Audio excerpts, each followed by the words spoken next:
우리는 지난 주 금요일에 오병이어의 기적에 대해서 살펴보았습니다. 거기서 조금 더 뒤로 가보면 전도여행을 다녀온 12명의 제자들이 있었죠. 그들이 전도여행을 마친 후에 예수님께 나와서 보고하는 그런 내용이 있었고요. 예수님께는 제자들에게 약간의 쉼을 주고자 하셨어요. 하지만 그들은 결국 쉬지 못했습니다. 무리가 벳세다 근처 빈드레까지 예수님과 제자들을 따라왔기 때문이죠. 예수님께서는 그들을 나무라지도 않으셨고 책망하지 않으셨습니다. 오히려 그들을 영접하셨다고 성경이 기록하고 있습니다. 그들에게 하나님 나라의 일을 이야기해 주셨고 병 고칠 자들은 다 고쳐 주셨습니다. 그 사역이 날이 저물 때까지 계속되었습니다. 그리고 그 밤에 빈들에서 풍성한 연회를 베푸셨다고 우리가 살펴보았지요. 떡 5개, 물고기 2마리로 성인 남자만도 5,000명. 아무리 적게 잡아도 여자와 아이들까지 고려한다면 1만 명이 넘는 그 무리들을 배불리 먹이시고 남은 조각이 12바구니나 되었다는 것을 우리가 또한 살펴보았습니다. 오늘 본문에 보면 18절에 따로라는 단어가 나오죠. 이제야 비로소 예수님과 제자들이 무리와 떨어져서 따로 있게 된 것입니다. 그때 예수님께서는 무엇을 하셨습니까? 기도하셨지요. 예수님은 그 오병이어의 기적 후에 하나님께 기도를 하셨습니다.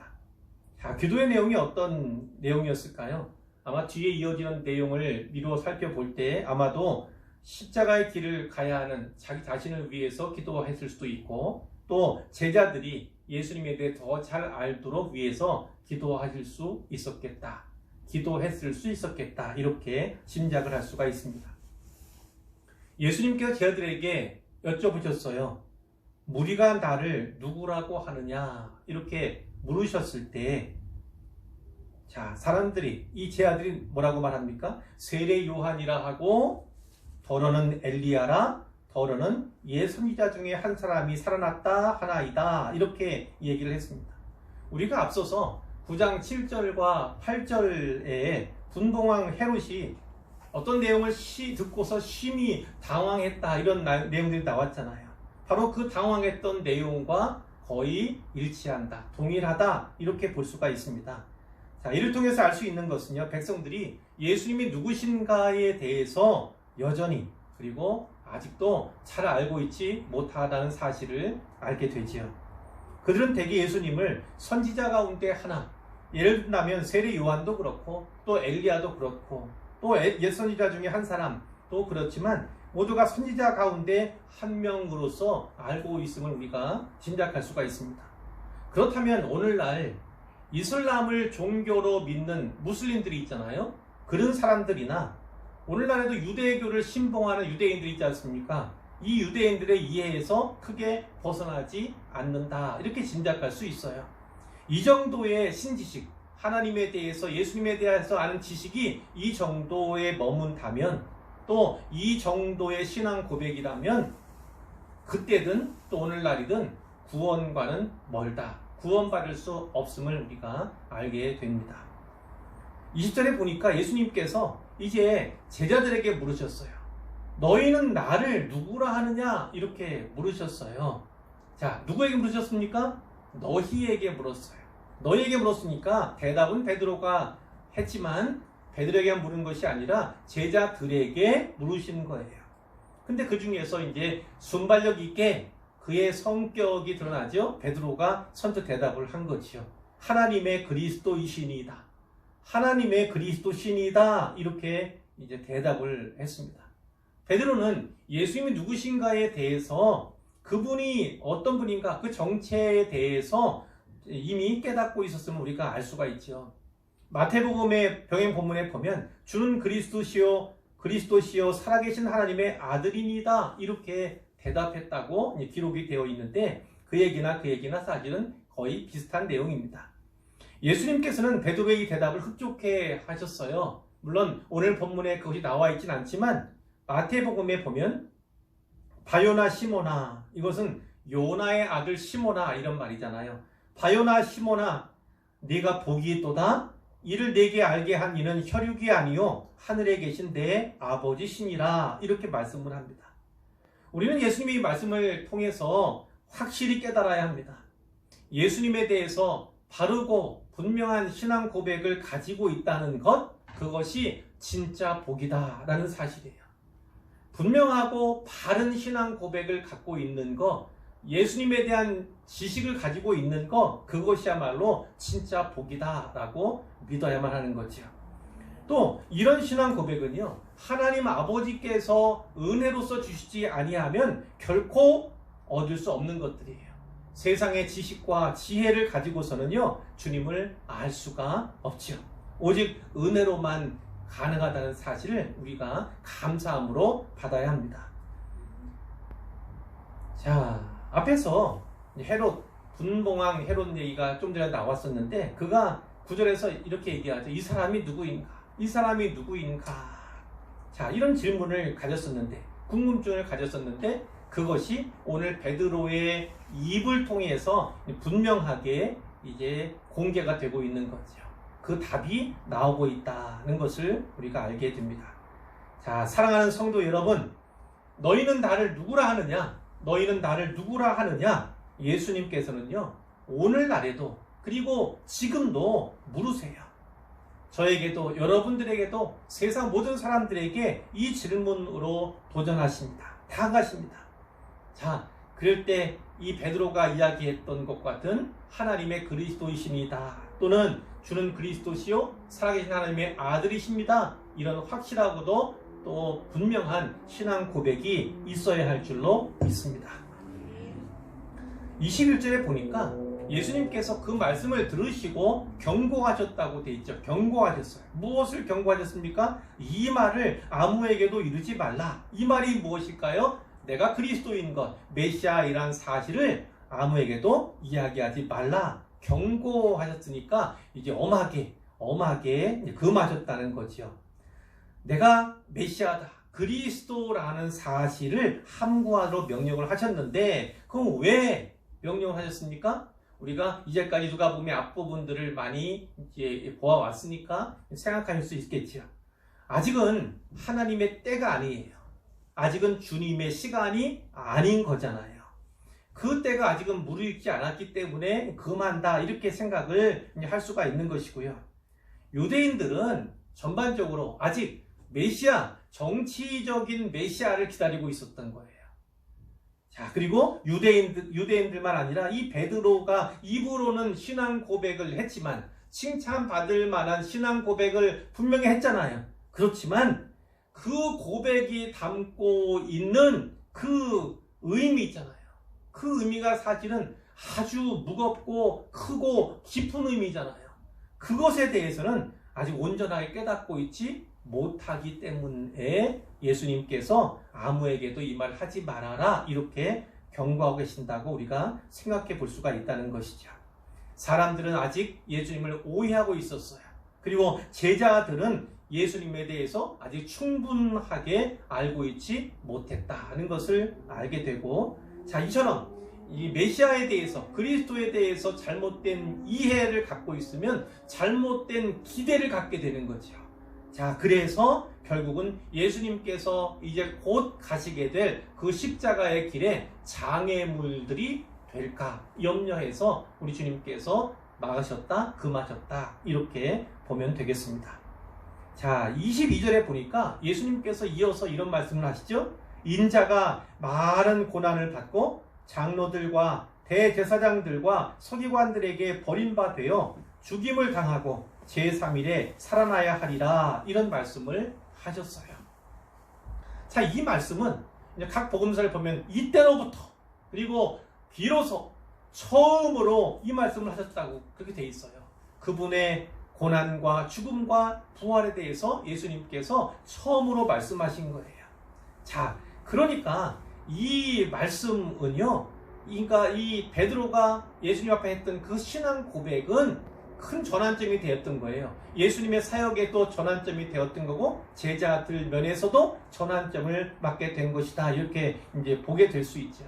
그러니까 바른 신앙 고백을 갖는다는 것, 확실하고도 분명한 신앙 고백을 갖는다는 것은요, 매우 매우 중요합니다. 우리 인생으로 치면 우리 인생의 터닝 포인트를 맞게 되는 귀한 기회가 바로 신앙 고백, 분명한 신앙 고백, 확실한 신앙 고백을 가질 때 있게 된다는 것을 우리가 보게 되는 거죠.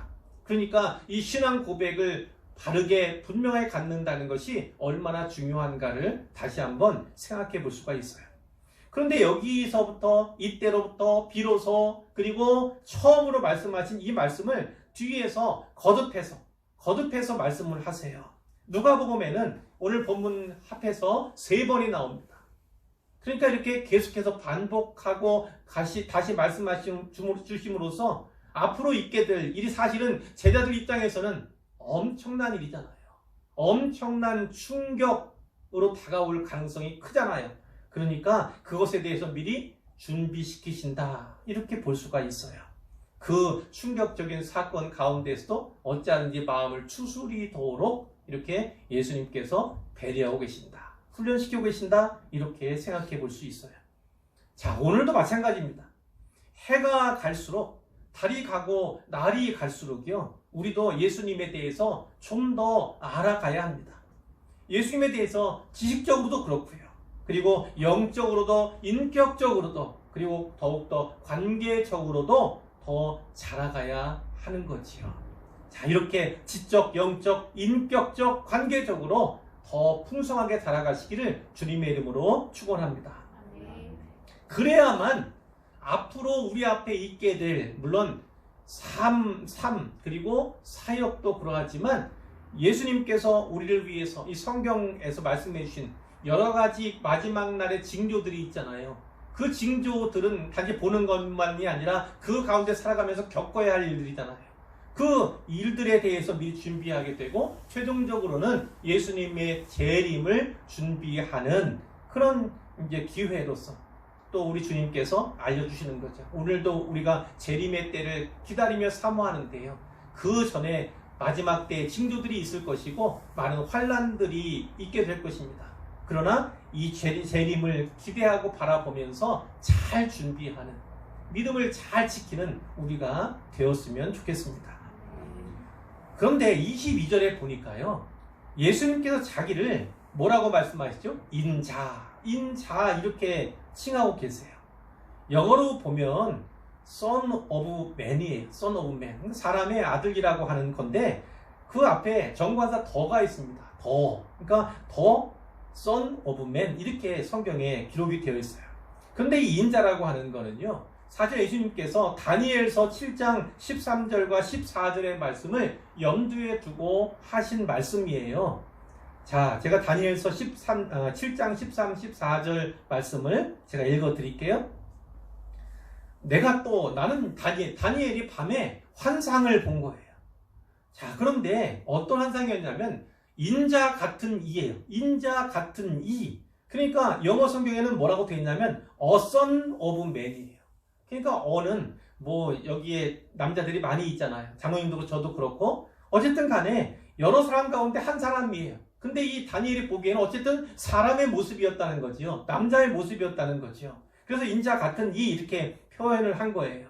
인자 같은 이가 하늘 구름을 타고 와서 예적부터 항상 계시니, 이분은 하나님이죠. 하나님에게 나아가 그 앞으로 인도되매 하나님께서 그에게 권세와 영광과 나라를 주고 모든 백성과 나라들과 다른 언어를 말하는 모든 자들이 그를 섬기게 하였으니 그의 권세는 소멸되지 아니하는 영원한 권세요 그의 나라는 멸망하지 아니할 것이니라.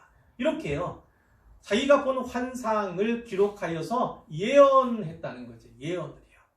그런데 예수님께서 그 인자라고 하는 그 말씀을 끄집어내신 이유가 무엇입니까? 다니엘서에 기록되어 있는, 예언되어 있는 그 인자가 바로 나다, 이렇게 말씀하고 계신 거예요. 자, 그래서 이 다니엘이 얘기할 때는 인자 같은 이, 그래서 A son of man이라고 이렇게 기록되어 있지만 예수님께서는 뭐라고 말씀합니까? The son of man이에요. 내가 바로 그 인자다, 이렇게 말씀을 하는 것이죠. 그러니까 어떻게 우리가 이해할 수 있습니까? 하나님께 직접 받은 그 권세와 영광과 나라를 바로 내가 소유하고 있다, 가지고 있다, 이렇게 말씀을 하는 거예요. 어떻게 보면요, 예수님께서 제자들에게 도전하고 계시다, 이렇게 볼 수가 있어요. 어찌 보면 어불성설인 거예요. 얼토당토 않은 것 같은 말씀을 하시는 겁니다. 아니, 그 인자, 다니엘서에 기록된 그 권세와 영광과 나라를 소유한 그 인자가 어떻게 고난을 받고 버림을 받고 죽임을 당할 수 있습니까? 제자들의 생각에 죽는 것, 그러나 그냥 죽는 게 아니죠. 버림받고 죽는다는 거는요, 그것이 곧 소멸이고 멸망이에요. 그렇게 받아들여질 거예요. 근데 예수님께서는 뭐라고 했어요? 그 성경에 그의 권세는 소멸되지 아니하는 영원한 권세다. 그의 나라는 멸망하지 아니할 것이다. 이렇게 기록되어 있고, 예수님께서 그것이 바로 나에 대한 말씀임을 분명히 밝히셨잖아요. 자, 그럼 제자들의 생각과 이게 괴리감이, 갭이 아주 큰 거죠. 물론 예수님께서 부활을 말씀하시긴 하셨어요. 근데 제자들 입장에서 생각해 보세요. 그 부활이 귀에 들어왔겠습니까? 잘 들어오지 않았을 거예요. 주로 들렸던 것은 이러고 가죠. 버림받는 거, 그리고 죽임을 당한 거, 그것은 금방 꽂혀오는, 다가오는, 그렇게 들렸을 거예요. 그런데 부활에 대한 메시지는 아마 들었긴 들었지만 집중해 들었지 못했을 거예요. 예수님께서 실제로 죽은 지 사흘 만에 부활하셨잖아요. 안식 후 첫날에 부활하셨을 때도 제자들은 믿지 못했잖아요. 그러니까 아마 이 부활에 대한 말씀은 이렇게 심각하게 들려오지 않았을 것이다, 이렇게 우리가 생각해 볼 수가 있어요. 마태복음의 기록에 보면 급기야 베드로가 항변을 하잖아요.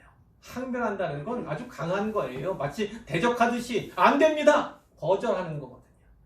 베드로가 예수를 붙잡고 항변하여 이르되 주여 그리 마옵소서, 이 일이 결코 주께 미치지 아니하리이다. 이 말씀은요, 결코 그런 일이 있어서는 안 됩니다, 이렇게 얘기하는 거예요. 그때 예수님께서 뭐라고 말씀하셨어요? 베드로에게 사탄아 내 뒤로 물러가라, 너는 나를 넘어지게 하는 자로다. 내가 하나님의 일을 생각하지 아니하고 도리어 사람의 일을 생각하는도다. 이렇게 아주 강하게 책망하셨어요. 베드로에게 사탄아, 이렇게 말씀하실 만큼. 물론 베드로가 사탄이라는 것은 아니고요, 그 베드로의 생각을 좌우하는 그 배후에 바로 사탄이 있음을 예수님께서 아신 거지요. 그 생각을 사탄이 노리고 있다는 것을 아셨기 때문에 말씀한 거예요.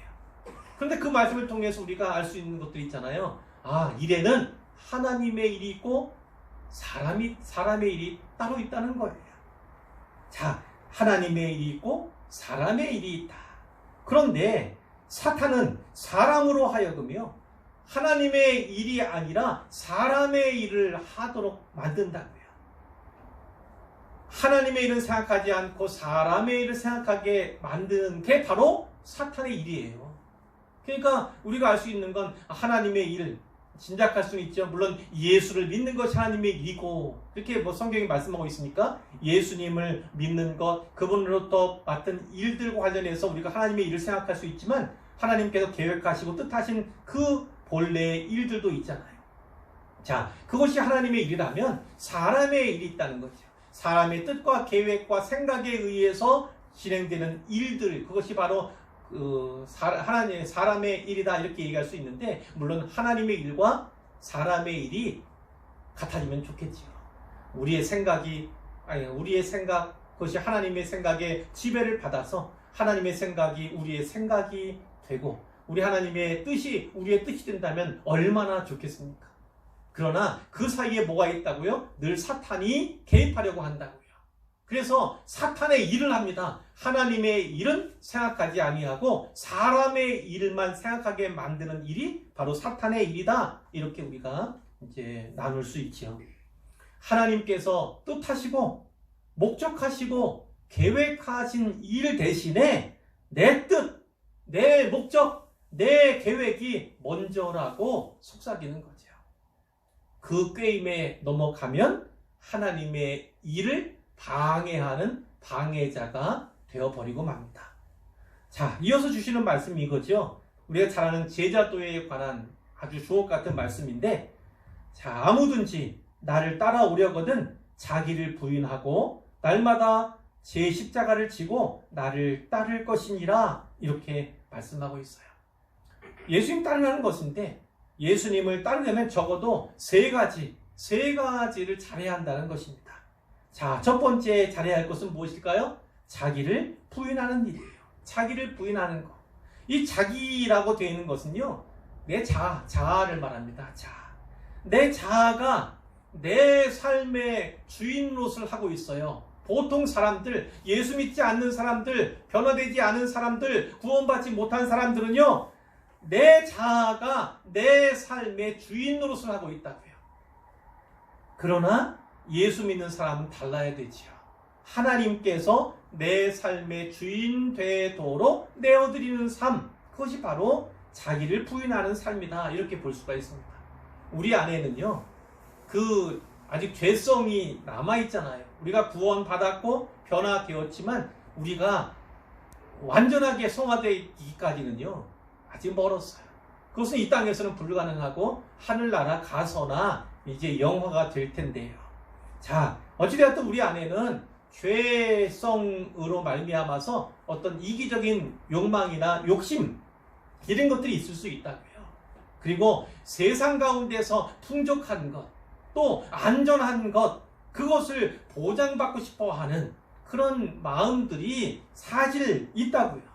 그런데 이 자기를 부인한다는 것은요, 그것들을 기꺼이 포기하겠다는 것, 기꺼이 내려놓겠다는 것입니다. 그것이 바로 자기를 부인하는 거지요. 두 번째 잘해야 할 것은 자기 십자가를 지는 겁니다. 자기 십자가를 지는 거.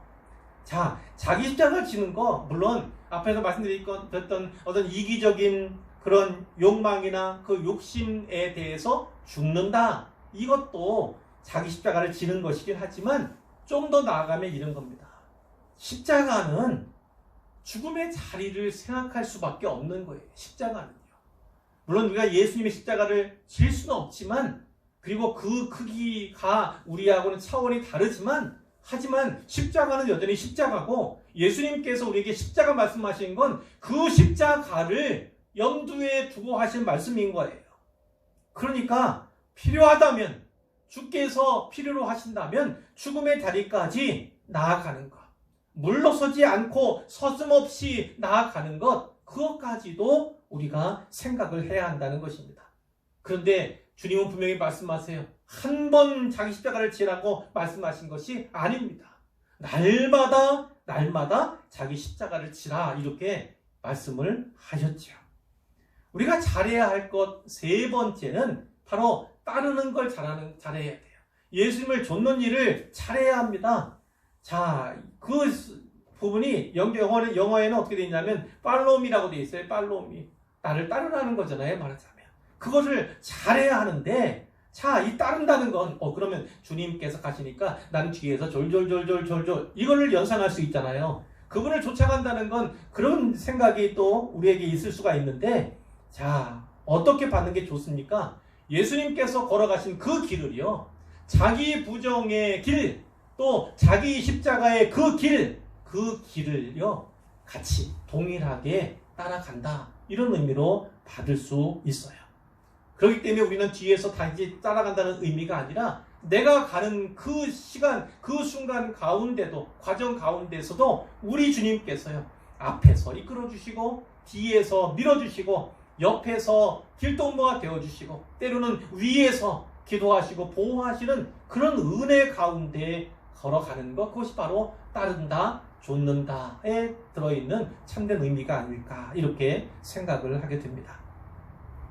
그러니까 예수님은요, 하나님의 그리스도이십니다.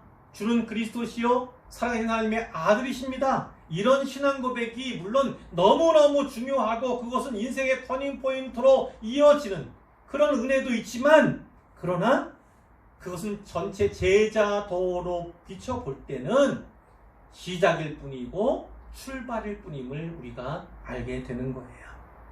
신앙 고백을 하였다면, 입으로 시인하였다면, 예수님께서 명령하신 대로, 예수님이 부탁하신 대로 삶을 살아 드려야 하고, 삶을 살아내야 한다는 것을 우리가 알게 되지요. 결국 신앙생활이라는 것, 참된 믿음 생활이라는 거는요, 자기 인생을 걸 수밖에 없다는 거예요. 자기 인생을 거는 것이 믿음 생활이다. 나아가 자기 목숨, 자기 생명을 거는 것이 신앙생활이다. 내 전부, 내 전인격을 거는 것이 믿음 생활이다. 이렇게 볼 수가 있다는 거예요.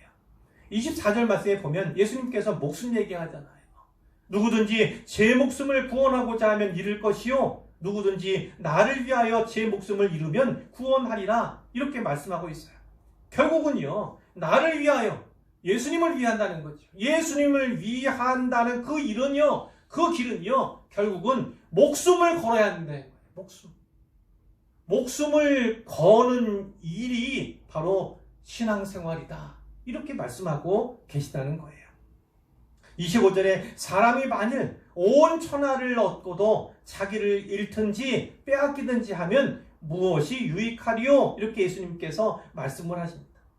자, 온 천하, 모든 걸 다 가진 거잖아요. 말하자면 사탄이 예수님 시험하러 광야에서 왔잖아요. 40일 동안 줄이신 그 예수님께 나와서 그 중에 하나가 뭐였습니까? 온 천하만국을 보여주면서 다 주겠다고 그 유혹을 했지 않습니까? 그 유혹, 물론 예수님께서 말씀으로 이겼지만, 자, 많은 사람들이 그 유혹 앞에 굴복하고 걸려 넘어지는 그런 일들을 우리가 세상 가운데서, 아니 그리스도인들 혹은 사역자들의 모습 속에서도 많이 발견할 수 있는 것이 현실이라는 거예요.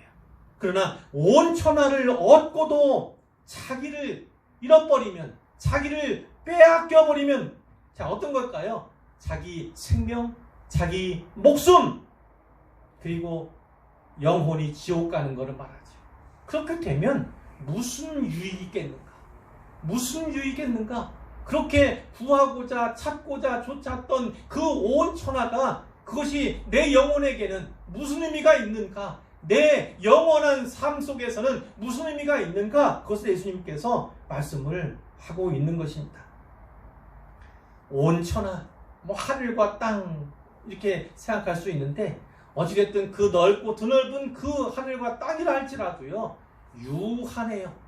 이 하늘과 땅은 결국 새 하늘과 새 땅으로 대체될 수밖에 없는 거예요. 영원한 것이 아닙니다. 그러나 우리 한 사람 한 사람에게는 이 영혼은요, 이 생명은요, 이것은 영원하다니까요. 영원합니다. 대신 그것이 영생으로 영원하려면, 그러면 예수님을 확실히 믿고 그리고 그분에 이끌려서 천국에 들어가야만 가능한 일이지요. 자, 한 사람 한 사람에게 작지요? 천하에 비하면 보잘것없다고도 생각할 수 있어요. 우리는 그 자연 앞에서, 대자연이나 이 천하 앞에서 우리를 움츠러질 수밖에 없고, 우리의 자금을 신할 수밖에 없잖아요. 연약감을 토로할 수밖에 없잖아요. 그러나 우리는 하나님의 형상으로 지음받은 존귀한 존재라니까요.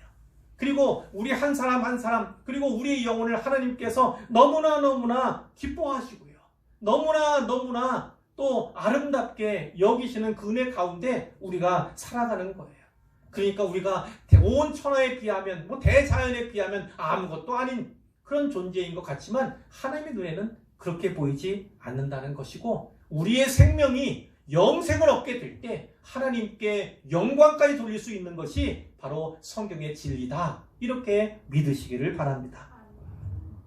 이 천하조차도 유한해요. 그러나 이 영혼은요, 이 영생은 영원한 것입니다. 우리 주님과 더불어서 영원히 함께 살 수 있는 그 놀라운 은혜가 예수 믿는 그리스도인들에게 주어졌음을 우리가 잊지 않고요, 더 잘 살아가기 위해서 힘써야 할 이유가 또한 거기에 있는 거지요. 26절에 보니까 누구든지 나와 내 말을 부끄러워하면, 나는 예수님이고 내 말이라고 하면 주님께서 말씀하신 이 말씀, 제자들에게 하신 그 말씀이고 또 성경의 모든 말씀이다, 이렇게도 받을 수가 있죠. 이 말씀들을 부끄러워한다는 건 거절하거나 거부한다, 이렇게 생각할 수 있죠. 자, 그러면 중요한 건 인자도 예수님께서 자기 자신을 말씀하는 거예요. 자기와 아버지와 거룩한 천사들의 영광으로 올 때에 이건 어떤 걸까요? 예수님께서 영광 가운데 다시 오시는 그 날이죠. 재림의 때에 그 사람을 부끄러워하리라. 그러니까 이 땅에 주어진 유한한 시간이긴 하지만요, 그 시간들이 너무나 중요한 시간이라는 겁니다. 바로 이 땅에서의 주어진 이 삶이, 그 유한하긴 하나 그 삶이 영원을 결정한다는 사실을 우리가 잊어서는 안 되죠. 이 가운데 예수님을 확실히 분명히 믿어야만 합니다. 그러면 영생을 누리게 되는 것이고요. 그리고 반대로 예수님을 부끄러워하고 그 복을 부끄러워하게 되면 장차 예수님께서 부끄러워하시는 그러한 낯빛을 보게 될 것이라는 거예요. 내가 예수님을 거절했습니다. 복음을 거절했습니다. 그러면 예수님도 우리를 거절할 수밖에, 인생을 거절할 수밖에 없다는 것이고, 어떤 사람이 예수님을 거부했어요? 그렇다면 그 마지막 때에, 심판의 때에 예수님께서 거부하실 수밖에 없어요. 그러나 우리가 더 두려워해야 하는 부분이 있지요. 어떤 거가 그럴까요? 나는 도무지 너를 모른다. 그것을 늘 염두에 두고 두려워해야 합니다. 신앙생활, 믿음생활 한다고 했는데 우리 하나님께서 그것을 믿음이라고 인정해 주지 아니하면 주님은 나는 도무지 너를 알지 못한다. 그러면 어떻게 얘기합니까? 매달리면서 주여 주여 하는 거죠. 주여 주여 어찌 저를 모르십니까? 제가 예배의 자리 이렇게 전도하고 하나님 나라 위에서 열심히 일하는 것이 전데 왜 저를 기억하지 못하십니까? 그러나 우리 주님의 기준은 다르다니까요. 주님을 영접하고 그분을 나의 구주로 영접한 그 확실한 믿음, 그 신앙 고백을 갖고 있지 않은 상태에서 한 모든 삶들, 사역들, 그것은 주님께 인정받지 못할 수도 있음을 우리가 두려운 마음으로 꼭 기억해야 하는 것입니다. 자, 27절에 보니까 내가 참으로 너희에게 이르노니 여기 서 있는 사람 중에 죽기 전에 하나님 나라를 볼 자들도 있느니라, 이렇게 말씀하셨어요. 물론 어떻게 보면 예수님께서 아예 죽으시지 않았잖아요. 죽으시고 부활하고 승천하셔서 다시 오시는 일이 눈 깜짝할 사이에 이루어질 수 있어요. 그 당시의 사람들은, 특히 초대교회 사람들은요, 예수님 속히 올 거라고 믿었고 속히 오시기를 바랬어요. 왜냐면 로마 황제들이 그리스도인들을 너무나 박해하니까 진짜 생명 걸고 목숨 걸고 예수님 부인하지 않고 늘 시인하며 살아가야 하는 그 상황이니까 주님이 속히 오기만을 바랐던 거예요. 우리나라도 그렇지 않습니까? 일제시대 때 진짜 주님이 속히 오시기를 그렇게 바랐던 그런 믿음의 선배들이 있었지요. 그러나 오늘날에는요, 너무 평안하다 보니까 잘 먹고 잘 살고 의학기술도 좋고 또 노년에도 병 안 걸리고 살 수 있는 그런 여건들이 뭐 의료기술이라든가 너무나 발달하다 보니까 이 땅이 너무나 좋은 거예요. 이 땅이. 그런 문제들이 있어요. 그래서 이 하나님의 나라도 그 박해기, 일제시대와 같은, 로마시대와 같은 그런 때는요, 천국을 목사님들이 설교하고 한 거지요. 천국을 바라보며 살아. 이 땅에서는 힘들고 어렵지만 곧 주님이 다시 오신다. 그러면 우리 주님이 보상해 주실 것이다. 기억하실 것이다. 갚아주실 것이다. 이런 설교를 많이 했던 거예요. 근데 그 이후에는 어떤 설교를 합니까? 이제 하나님의 나라가, 그 하나님의 나라도 있지만 이 땅도 하나님의 나라로 만들어 가야 하는 거예요. 이 땅에서의 삶도 하나님의 나라, 천국을 당겨서 살아가는, 그렇게 살아야 한다고 설교하는 부분들이 많이 있었어요. 그러니까 그 두 가지면 이미 이루어진 하나님의 나라와 그리고 장차 우리가 가게 될 하나님의 나라를 동시에 붙잡는 것이 꼭 필요한 것이죠. 자, 그런데 여기서는 어찌됐든 예수님께서 빨리 오시는 그 맥락으로 이야기보다는 예수님께서 재림 가운데 오실 때 그 영광이 있잖아요. 영광. 그 영광을 미리 경험하는 것으로 해석하는 것이 더 낫겠다. 이렇게 저는 생각을 합니다. 그러니까 가까이 보면요. 요 바로 뒤에요. 오늘 보면 뒤에 본문에 그 변화산 얘기가 나오잖아요. 변화산 사건이. 자, 그 중에서 베드로와 요한과 또 야고보 이 세 사람이 다음 본문에서 이제 시간상으로는 8일 후에요. 예수님과 함께 변화산에 올라가요. 그래서 그 변화산에서 예수님께서 영광스러운 몸으로 변화하시는 것을 목도를 하게 되는 거잖아요. 이제 그것을 가리킨다고 볼 수가 있고, 좀 더 시간을 뒤로 미뤄 본다면 예수님께서 죽으셨으나 부활하시고 그리고 승천하신 이런 일들을 가리킨다고도 볼 수 있고, 조금 더 뒤로 가면 결국 오순절 사건 가운데서 오순절날 성령 강림 사건이 일어나는 그것도 역시나 하나님 나라를 보는 것으로 이해할 수 있겠다는 것입니다. 자, 이제 몇 가지만 함께 나누고 말씀을 맺으려고 하는데요. 신앙 고백이 얼마나 중요한가라는 것을요, 오늘 본문을 통해서도 우리가 여실히 알 수가 있어요. 근데 그 신앙 고백은 입으로 하는 거잖아요. 물론 마음으로 믿어 입으로 시인하는 것이긴 하지만 그 신앙 고백이 바른 신앙 고백이어야 한다는 거예요. 그리고 분명한 신앙 고백이 있어야 한다는 거예요. 내가 그릇된 왜곡된 신앙을 고백한다면 그것은 하나님께로부터 인정받지 못하는 거예요. 믿음 있는 자로 여기지 못하는 것이는 것뿐만 아니라 분명하고 확실한 그런 신앙 고백을 갖고 있지 않다면 어려움, 아까도 말씀드리지만 일제시대나 혹은 이 한국 동란 때, 한국전쟁 때 북한 군에 의해서 점령되어 있는 그런 상태, 이런 상태에서는요, 신앙을 꺾을 수밖에 없는, 예수님을 부인할 수밖에 없는, 변절할 수밖에 없는 그런 지경으로도 나갈 수가 있기 때문에 그렇습니다. 그러니까 신앙 고백을 바르게 그리고 분명하게 가져야 한다. 그것을 오늘 말씀을 통해서 도전으로 받을 수 있을 것 같아요. 예수님께서 제 아들에게 너희는 나를 누구라 하느냐 이렇게 물으셨는데 오늘날에도 지금도 물으신다는 겁니다. 각 인생들에게 그리고 오늘 우리들에게도 거듭 물으시죠. 누구든지 이 질문에 대답해야 합니다. 어떤 사람들은 선지자 중에 한 분입니다. 이렇게 대답할 수 있겠으나 아까도 나왔죠. 그것은 구원받을 만한 믿음이 아니에요. 인정받을 수가 없습니다. 어떤 사람들은 오히려 조소하면서 예수라는 분이 무슨 하나님이라고 조소하면서 대답을 회피할 수도 있을 거예요. 하지만 세상 사람들의 반응과 그들의 대답이 어떠하든지 간에요, 예수님께서 우리 한 사람 한 사람에게 물으실 때 바르고 분명한 신앙 고백을 해야만 한다는 거예요. 뿐만 아니라 다른 사람들이 대답만 아니라 분명한 신앙 고백을 했을 때 우리 한 사람 한 사람도 역시나 그 분명한 신앙 고백으로 주님 앞에 대답하며 나아가야 한다는 것이죠. 그러니까 모두가 각 사람이 그 질문에 대답해야만 한다는 것입니다. 그런데 이 이스라엘 사람들이 그러했던 것처럼, 그리고 제자들의 전의 모습이 그러했던 것처럼 예수님에 대해서, 예수님이 누구신가에 대해서 이해가 그릇된 이해를 갖게 되면 자연적으로 그 기대도 그릇된 방향으로 나가게 된다는 거예요.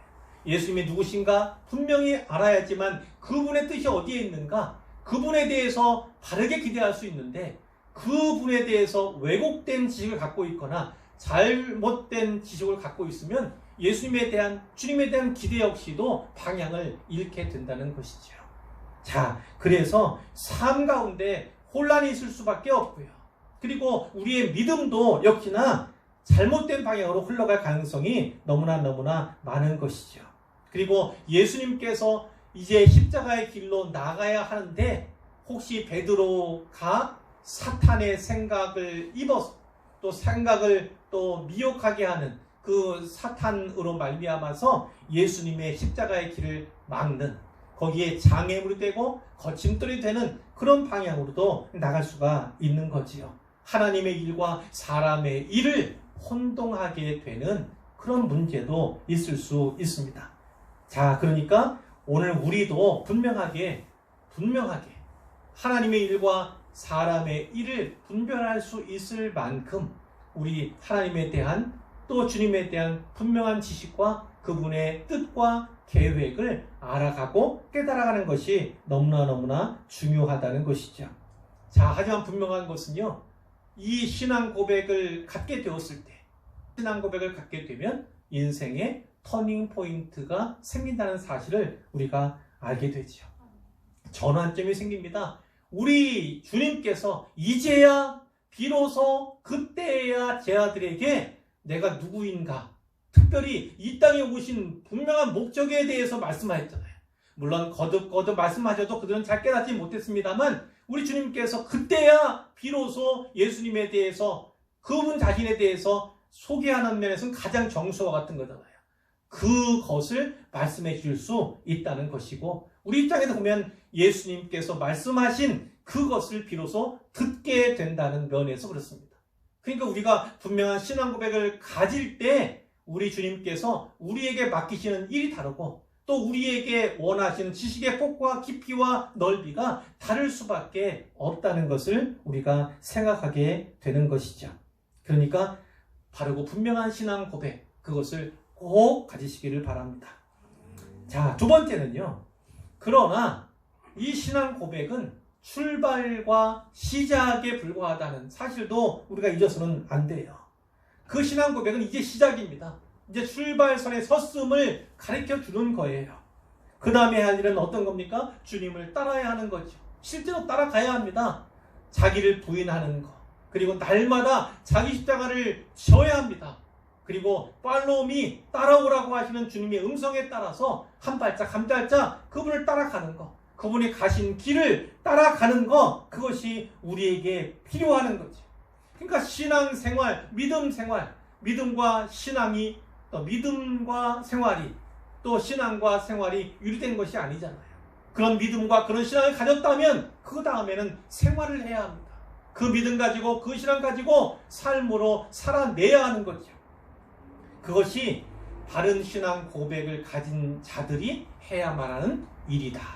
곧 제자도로 나아가는, 제자의 길을 가는 그런 것이 그 다음에 필요하다. 이렇게 말씀을 드릴 수 있고요. 이제 마지막으로 한 가지만 더요.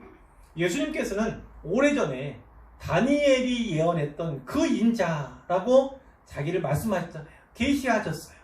그러니까 예수님은 하나님께 직접 받은 권세와 영광과 나라를 소유한 분이에요. 그런데 그런 예수님이 고난, 버림당함, 죽임당함, 이 길로 나아가신다고요. 십자가의 수치와 그 모욕과 그리고 수모의 길로 나아가시잖아요. 순환으로 나아가지 않습니까? 자, 오늘 우리도 역시나 동일한 도전을 받고 있는 거예요. 쟤네들처럼 누구든지 나를 위하여 제 목숨을 잃으면 구원하리라. 예수님을 위해서 살려면 결국 목숨 내놓아야 한다는 겁니다. 목숨 잃을 정도로, 주님이 목숨 달라 하면 드릴 정도로 이렇게 무장해야만 한다는 겁니다. 적어도 제자의 삶은 목숨을 담보한 그런 삶이라고 성경이 말씀하고 있는 거예요. 자, 그러니까 신앙생활은 이런 거죠. 저도 설교하지만 감당할 수 있을지 몰라요. 그러나 성경이 말씀하시는 바를 저도 상고하고 묵상하는 가운데 신앙생활은 이렇다, 이렇게 제가 정의를 하는 것 뿐입니다. 신앙생활은요, 목숨을, 그리고 인생을요, 그리고 전부를요, 예수님께 거는 거예요. 그것이 신앙생활이다, 이렇게 생각을 합니다. 하지만 결국에는요, 생명을 얻고 영생을 얻고 천국을 얻는 것이 믿음 생활이다, 이렇게 말씀드릴 수 있을 것 같아요. 사랑하는 성도 여러분, 예수님을 위해서요, 예수님을 위한 일에 목숨을 거시기를 바랍니다. 그래서 생명을 얻으시기를 바라요. 예수님 위해서 인생을 거시기 바랍니다. 그러면 영생을 선물로 받게 될 것입니다. 예수님 위해서 전부를 걸어 보십시오. 그러면 천국을 얻게 될 것입니다. 이렇게 생명을 얻고 영생을 얻고 천국을 얻으시기를 우리 주님의 이름으로 축원합니다.